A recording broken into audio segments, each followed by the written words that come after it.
Bonjour, bonjour, j'espère que vous allez bien. Je vous présente aujourd'hui la recette des pastels de nata ou pastèches de nata. Je ne sais pas comment on dit en fait, si les deux sont bons ou pas. Pour cette recette, c'est de la pâte feuilletée. Donc moi je l'ai achetée toute faite, je l'ai déroulée, j'ai enlevé le papier sulfurisé et ensuite on fait un rouleau.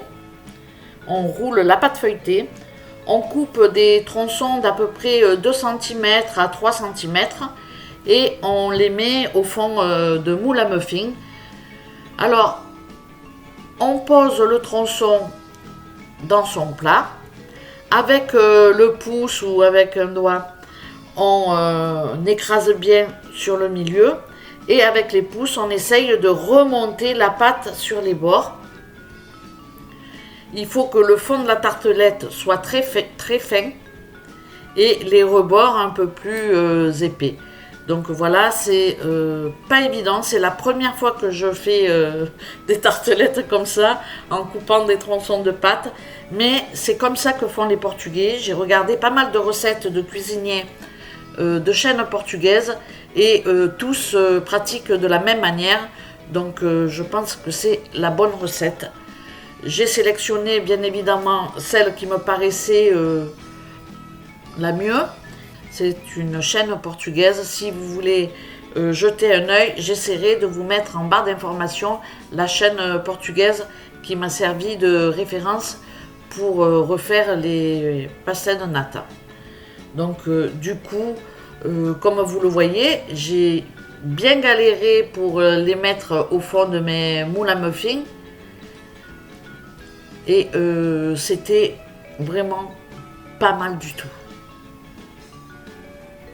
La prochaine fois, ils seront bien évidemment meilleurs. Il faut, je pense, c'est comme les samoussas, il faut en faire beaucoup pour prendre dans la main ou vraiment le voir faire avec un chef pour pouvoir après essayer de refaire la même chose. J'ai regardé sa vidéo des dizaines de fois, mais franchement, j'ai pas chopé son coup de main. Bon, c'est pas grave, l'essentiel c'est d'essayer et de se rapprocher le plus possible du goût. Donc pour étaler la pâte, on mouille ses doigts dans un tout petit peu d'eau froide de manière à ce que ça colle pas et qu'on puisse travailler la pâte très facilement.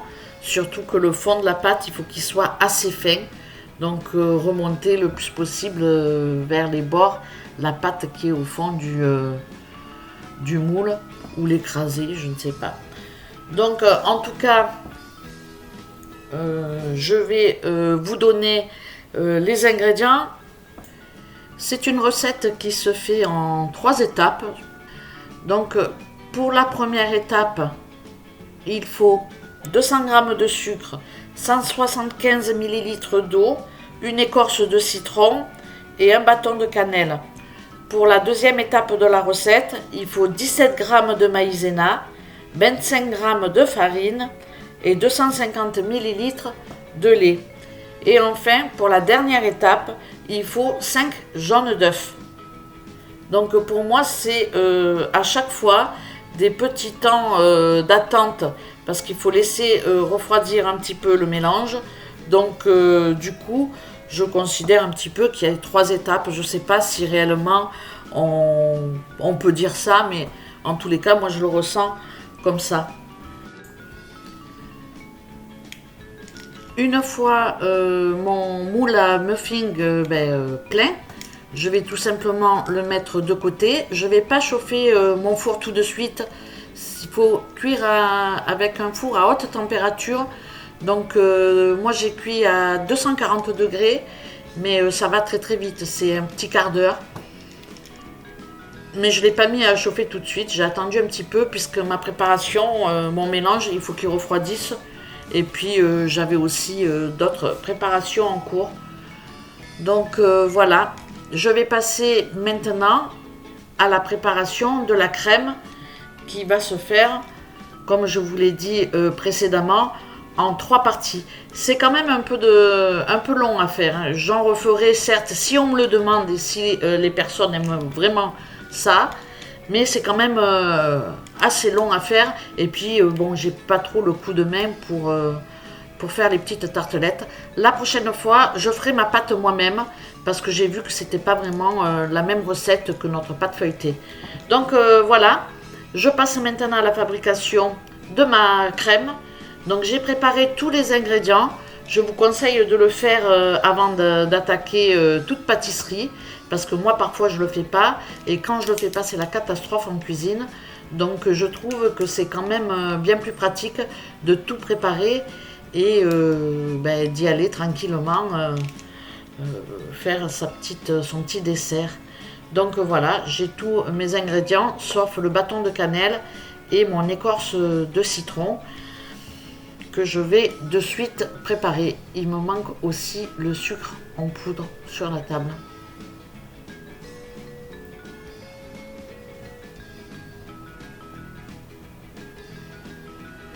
Donc je passe à la préparation, je mets mon eau froide dans ma casserole, le sucre en poudre, donc les 200 grammes, mon bâton de cannelle et mon écorce de citron.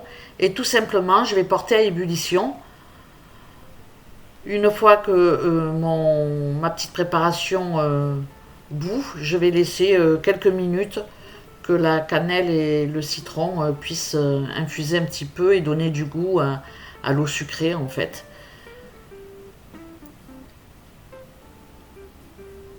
Donc cette étape-là, c'est la première et franchement, c'est la plus simple. Hein. On n'est pas obligé non plus de remuer. Moi, je lâche pas les fourneaux. Hein. Mais bon.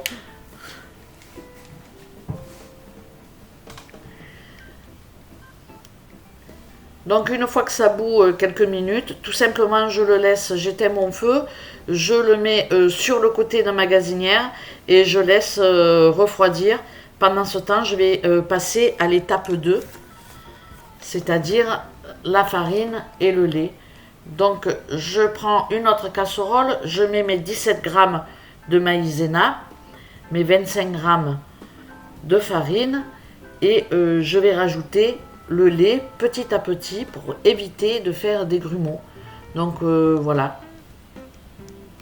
je rajoute mon lait, je mélange bien et alors à partir de là j'arrête pas de mélanger pour éviter les grumeaux. Je vais prendre un fouet, c'est quand même plus pratique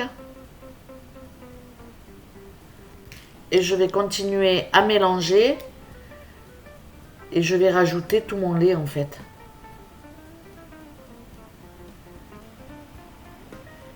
Et je vais commencer à chauffer mon mélange pour le faire épaissir. Donc là pour le moment je prépare bien. J'allume ma plaque à 4, donc c'est pas un feu vif, hein, il faut que ça chauffe doucement.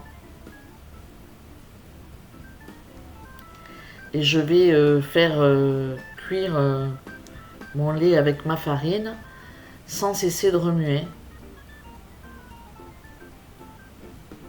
Donc ça c'est la partie on va dire la plus longue avec la pâte à mettre au fond des moules. Mais franchement comme on s'est régalé, on les a mangés, je referai la recette.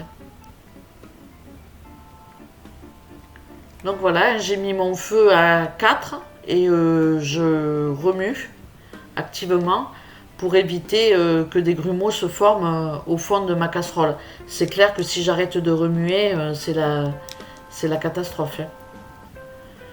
Et là, je vais chauffer jusqu'à ce que mon mélange commence à épaissir. Je ne vais pas le laisser quand même devenir très compact. Une fois que je vais voir que mon mélange épaissit bien, je vais rajouter à ce moment-là mon eau sucrée avec la cannelle et le citron. Donc vous allez voir, hein, le mélange il va bien changer, bien s'épaissir.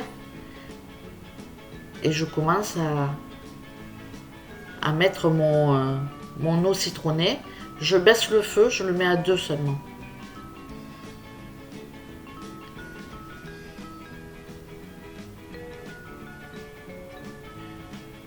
Donc je ne sais pas si j'ai bien respecté la recette parce que la chaîne que je regarde est en portugais Et moi, je comprends pas le portugais. Mon chéri m'a un peu traduit sur certaines choses. Mais bon, après, j'ai pas tout retenu non plus. J'ai noté l'essentiel de la recette. Mais peut-être que j'ai aussi fait des choses qui ne sont pas tout à fait comme ça. Si quelqu'un en fait et connaît parfaitement cette recette, hein, qui n'hésite pas en commentaire à me dire si j'ai peut-être fait des mélanges trop tôt ou je ne sais pas. Donc là, j'ai ajouté mon eau dans ma préparation de crème en fait. Et puis tout simplement, je mélange sur mon feu que j'ai remis un peu plus haut pour obtenir une crème un peu plus consistante, mais pas trop non plus. Donc je vais vous montrer un petit peu comment ma crème doit être pour qu'elle soit agréable.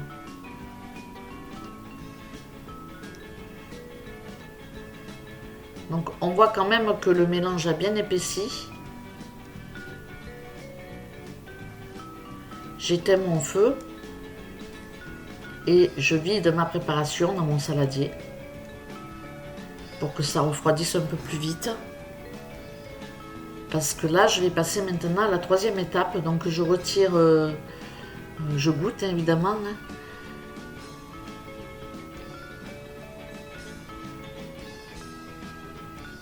Donc voilà, comme vous pouvez le voir, le mélange est épais, mais pas non plus très très épais. Ensuite, il ne me restera plus qu'à ajouter les 5 jaunes d'œufs. Et pour les ajouter, il faut que ma préparation soit froide. Parce que sinon, les œufs vont cuire. Et franchement, ça sera pas terrible et c'est pas la recette d'origine. Donc je laisse refroidir ma préparation. Donc une fois que ma préparation est froide, que ma crème est froide, je rajoute tout simplement mes œufs, mes jaunes d'œufs en fait, hein, parce qu'il n'y a que les jaunes dans ma crème. Je les rajoute comme ça petit à petit, en remuant, toujours avec un fouet. Et comme vous pouvez le voir, ma crème est bien épaisse, pas trop, mais juste ce qu'il faut. Il me restera juste à la mettre dans un récipient avec un bec verseur pour ne pas en mettre partout. Et à remplir mes petites tartelettes qui sont prêtes. Bien évidemment, j'ai entre deux préchauffé mon four à 240 degrés. Et je vais enfourner mes petites tartelettes, mes pastels de nata pendant un quart d'heure en surveillant. Parce que selon les recettes, ils mettent le four à plus de 300 degrés. Hein, voilà. Donc je ne sais pas, pour le moment je l'ai mis à 240 degrés. Et j'essaierai bien évidemment plusieurs cuissons. Celle-ci me paraissait pas mal, hein. On les a mangées, on s'est régalé. Donc la recette, je vous la partage parce qu'elle est bonne. Donc voilà. Et surtout, le goût se rapproche énormément de celle que j'achète là-bas au Portugal, au nord du Portugal. Parce que c'est pareil, il y a aussi des variantes.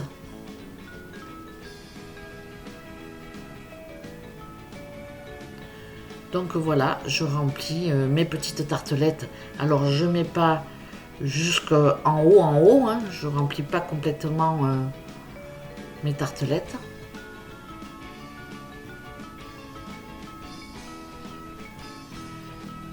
Et une fois mes tartelettes remplies, j'enfourne dans mon four chauffé à 240 degrés pendant un quart d'heure. Ça va très très vite. Donc voilà, ma petite vidéo est à présent terminée. J'espère qu'elle vous aura plu. N'hésitez pas à me dire en commentaire ce que vous en avez pensé, si ça vous paraît très proche de la réalité ou pas. Et puis voilà, si vous souhaitez réaliser cette recette, eh bien, n'hésitez pas de m'envoyer vos petites photos des pastels de nata que vous avez réalisés à base de cette recette ou en allant tout simplement voir sur la chaîne YouTube Como Faço que je vous mettrai en barre d'informations. Je vous remercie d'avoir regardé cette vidéo et puis je vous dis à très bientôt pour de prochaines recettes. Ciao ciao!